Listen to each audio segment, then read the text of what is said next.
Hi, everybody. I am Lucinda Koza, and this is How I Ally. If you don't mind, would you introduce yourself and give us a little bit of a backstory?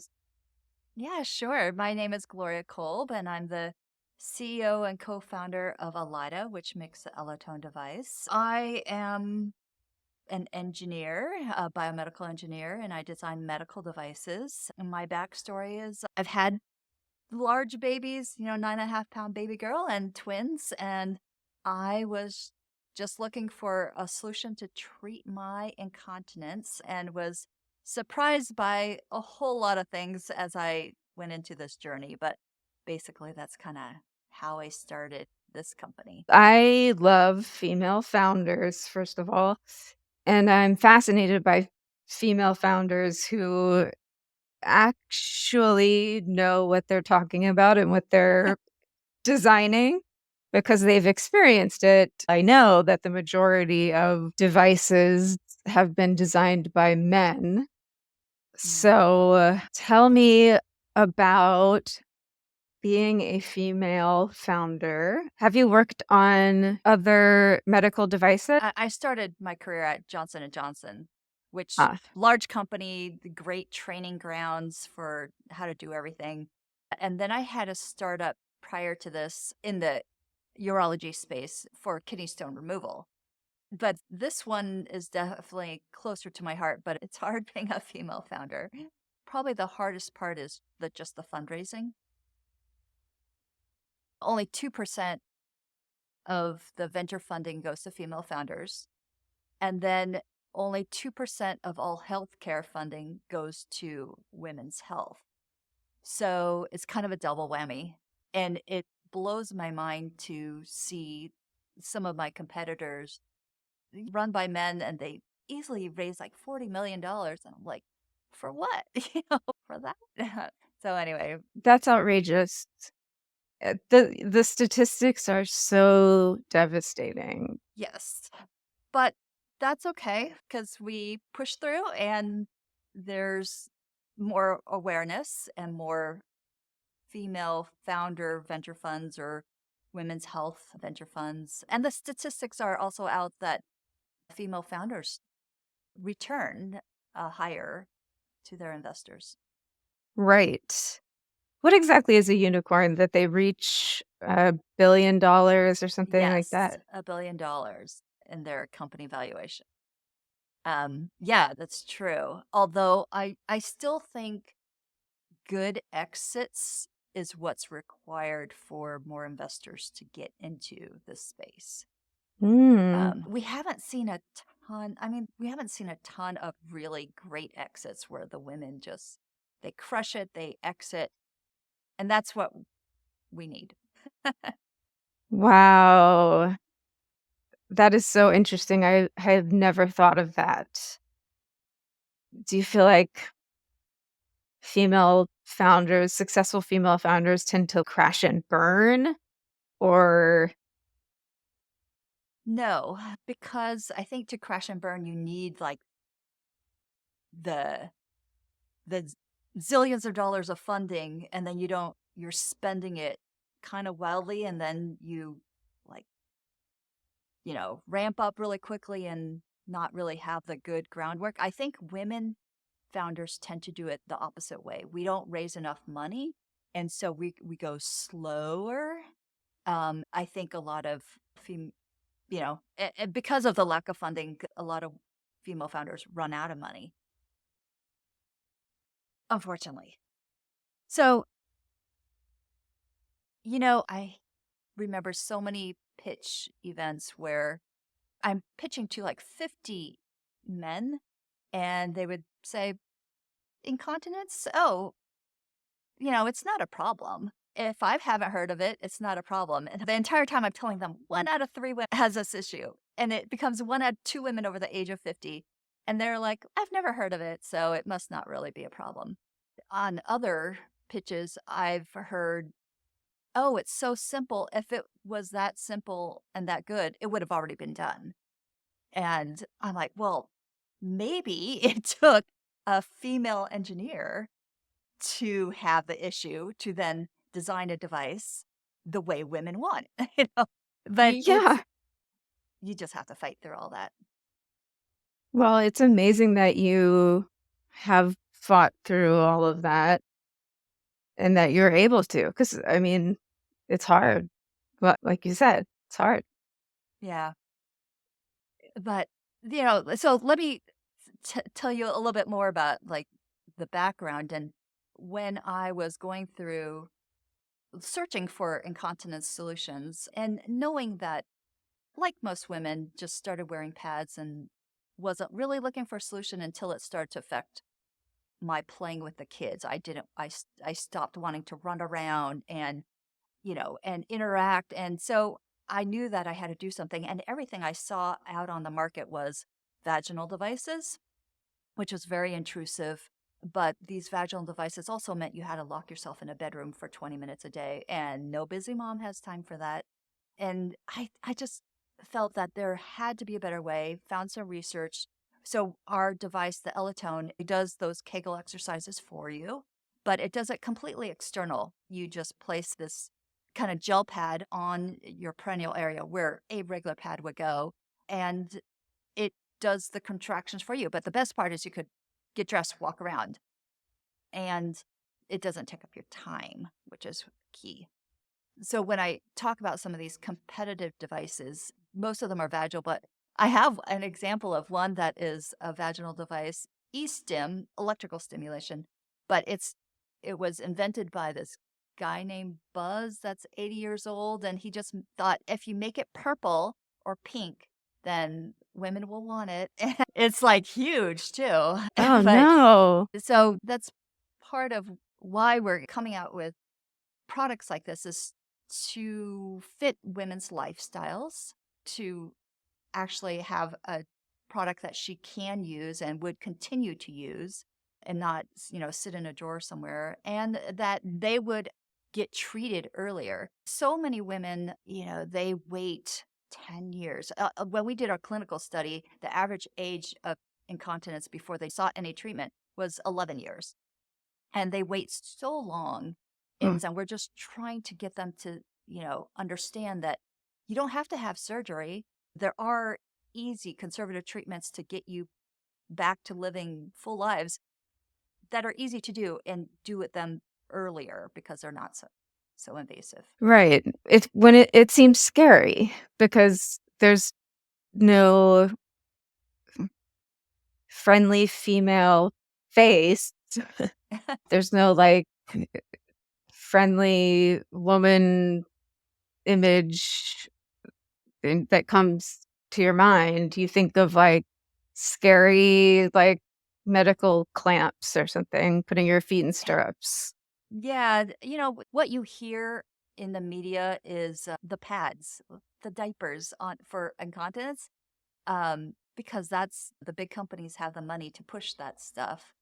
Um, and it makes women feel old, to think Yes. about. We have even learned not to say the word incontinence. We have learned that that's kind of a bad word. And so if we say pelvic floor health, um, yeah, even bladder leakage, it's just, it opens up the conversation as opposed to shuts down the conversation a little bit more. Yeah, that makes sense. So, yeah, it's one of those taboo things that people don't talk about. Women don't talk about it. Two-thirds of women won't talk about it even with their doctor because they're embarrassed, which is a shame because that means that they're not getting the help. And then they often feel like, oh, this is just unfortunate part of aging, but it doesn't have to be. Yes. So, for early treatment and, yeah, opening up that discussion. Right, because it seems like a way to actually address the issue or the root cause, right? Exactly. Instead Yep. of just the symptoms, which Exactly. is what a diaper does. If you go down the route of the pads diaper, um, not only will your symptoms progress and just get worse because you're not strengthening the muscles, but it's costly. I mean, I know women are used to pads, but they get thicker and thicker and bigger, and it really gets very expensive.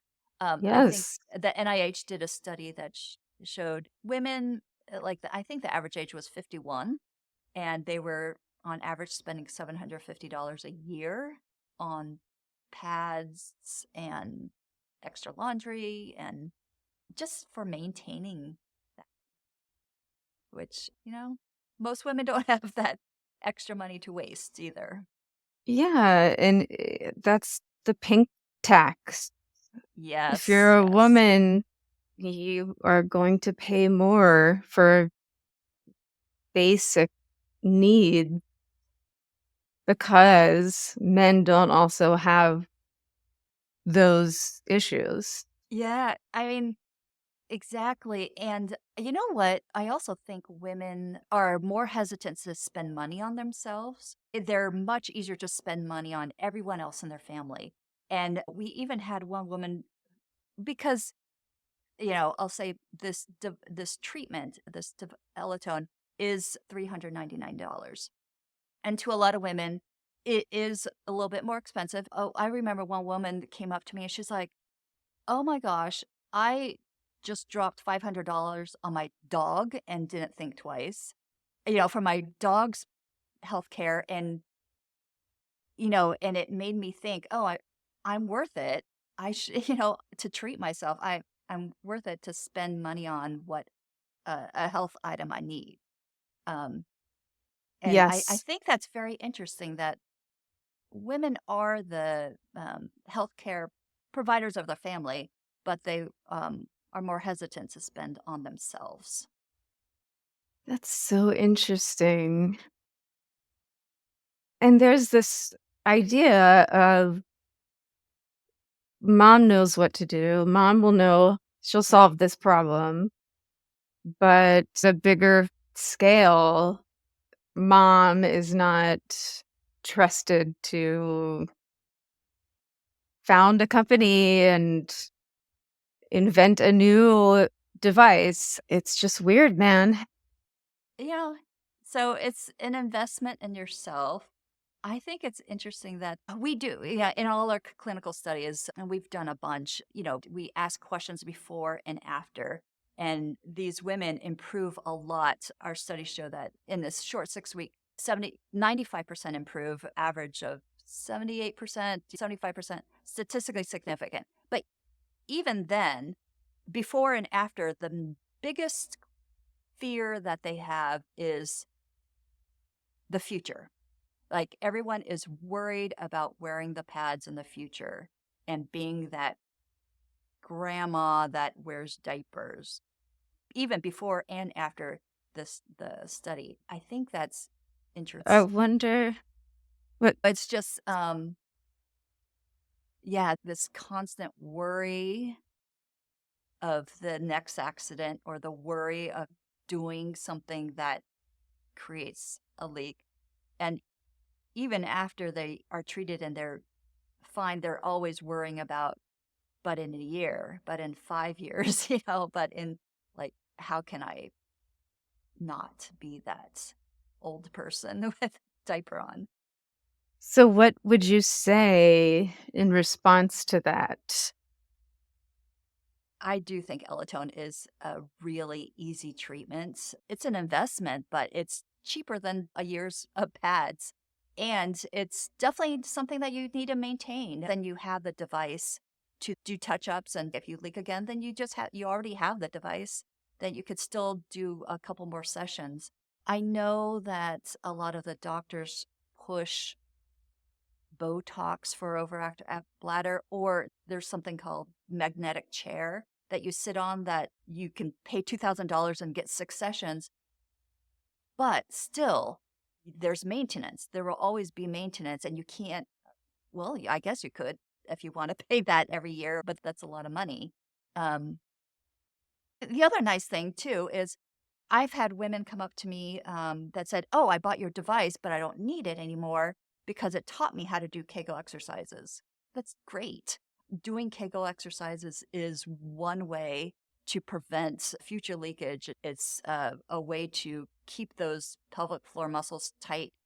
It's just that, a quarter of women don't do them correctly. So if this teaches you how and that's all you use it for, that's fine too. Absolutely. And also, the thought of I mean, it's a whole thing.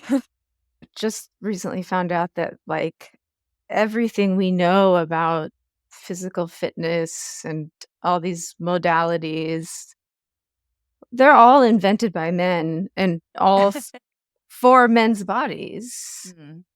So, like, when in terms of pelvic floor strength and, you know, I mean, that is women we need to create what that is for ourselves because, everything's just, we haven't been considered. Yeah, and I think that's why there really hasn't been anything new in this area for a while because it's not as much of an issue for men. Right, It's an issue for men like after certain prostate surgeries and stuff like that. But that's why sometimes it takes women to create and design and s- to serve women because honestly it's a issue that men don't really care about. right, and they Um, gaslight you and say it's not a problem. Yeah, I so as a company, we've raised very little money. I'm very thankful that early on we got some grant funding because the government knows what a big issue it is. It's a $20 billion issue that the healthcare pays for because it's the number one reason for entering nursing homes. It's a high correlation to depression. It affects as if you are incontinent all the time and you're wet all the time, it affects skin conditions down there, urinary tract infections. So it has a huge impact on mental health, physical health. So the government knows, and I'm very, very thankful for government grants. I guess maybe that's my own shout out to why we shouldn't reduce federal funding for healthcare research. Overall, we've learned to be very lean. And I think that's a good thing because we're profitable already. Whereas a competitor of ours had raised, and granted, she is a female founder, but she raised $140 million for her product, and they're not profitable. And I'm just like, how can how can you not be 140 million? Wow, Yeah, that can go a long ways. yeah, you could do Um, so much with that. there's so many different avenues we can take this conversation, and I don't want to complain because I think I have the best job in the world where I get to see these emails coming in and these reviews and these testimonials of women who say that it's changed their life. And that's exactly why we do why we work so hard and why I'm still working like crazy hours. Like yesterday, one woman said that she had some kind of rare condition where her muscles and joints just kind of overextend. And in any case, she used our device.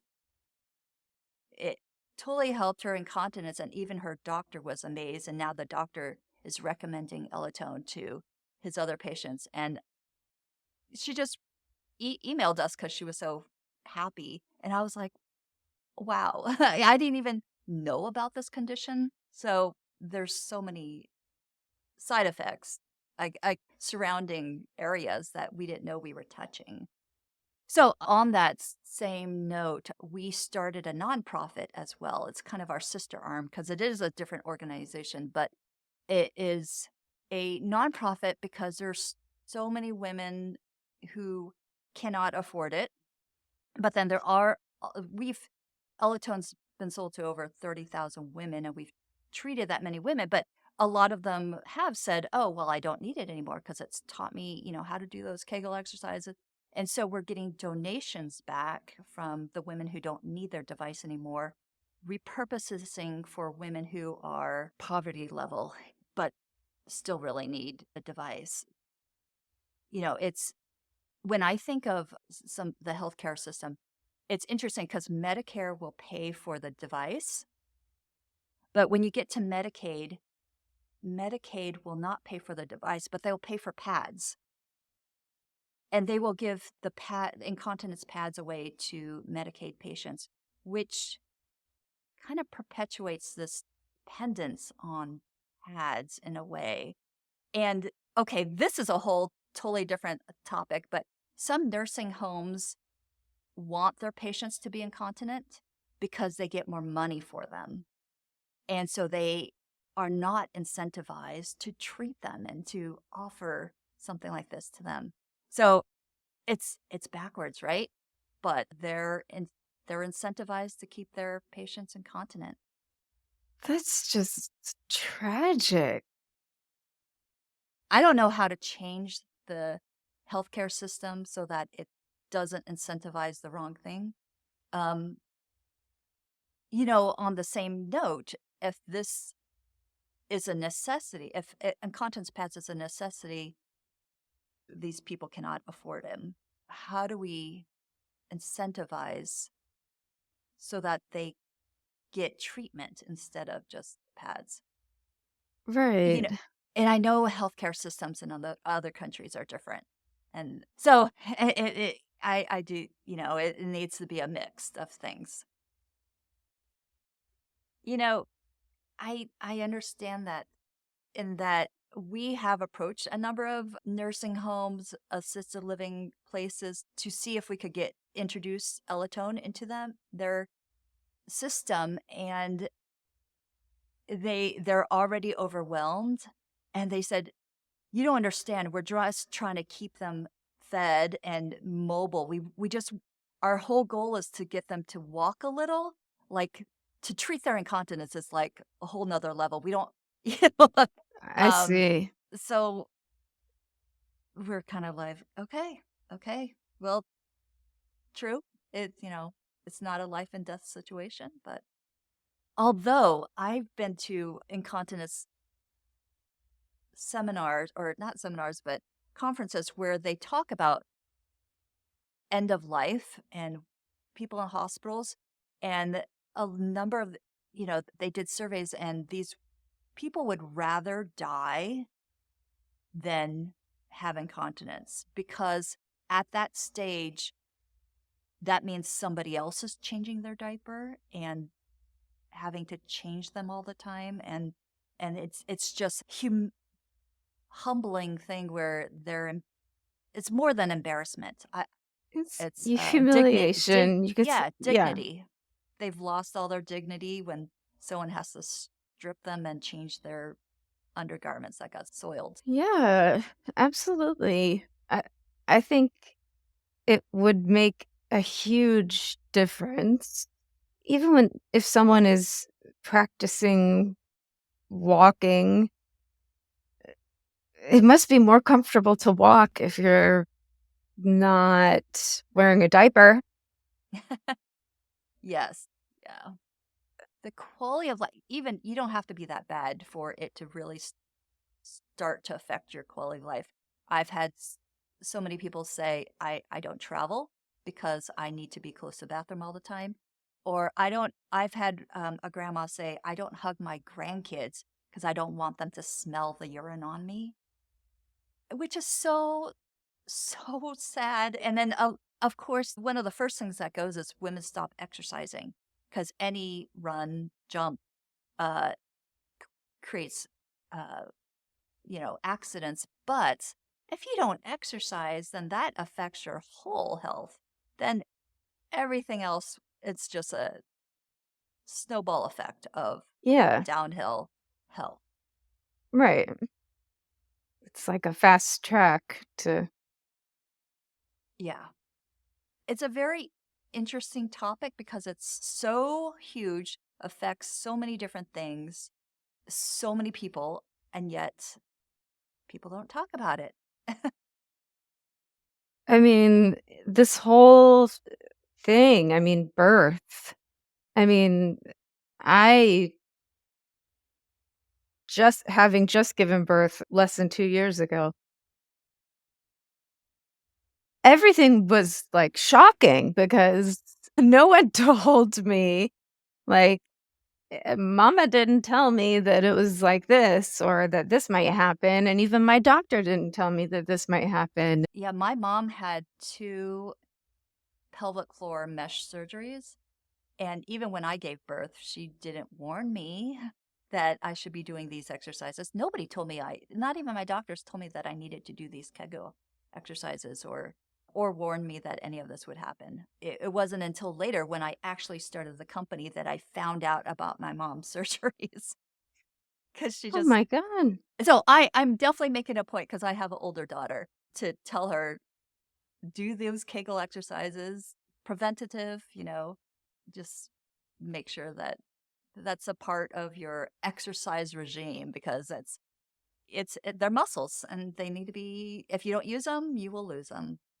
Yes, and because so much of our idea of exercise is all invented by men, none of it touches the pelvic floor, and, Yeah. the aftermath or postpartum, how to, I mean, after I had a C-section for my twins, and I just felt like my core was just like jelly, Mhm.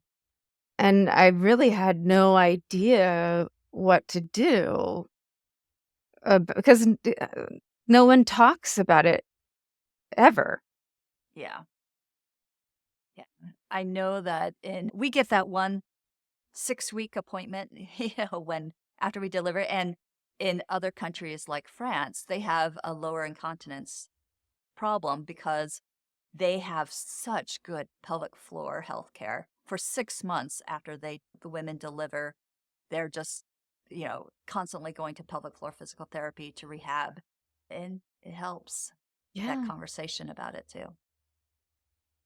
Yeah, that has to be why there are so many women with postpartum depression, trauma, anxiety, rage, Yeah. 'cause we don't have any of that care. Um, this is Yeah, with all the postpartum depression and just the difficulties of raising kids and understanding what to do, like incontinence is definitely not one of those things that you need to worry or should be worrying about. Luckily, because Elitone's external, it can be used pretty soon after you deliver, as opposed to the vaginal devices. You can't use those for like 6 months. But luckily, yeah, we were able to see the, quick usage of to rehab that pelvic floor. And even if after you deliver, you may not have bladder leakage, but you feel like, oh, especially after vaginal delivery, everything's loose down there. Everything, you just want to tighten everything up and get back to normal. Most Mm, women just, they're like, whew, okay, that was traumatic. I just want to get back to normal now, get my body back to normal. like, feel like So, myself again.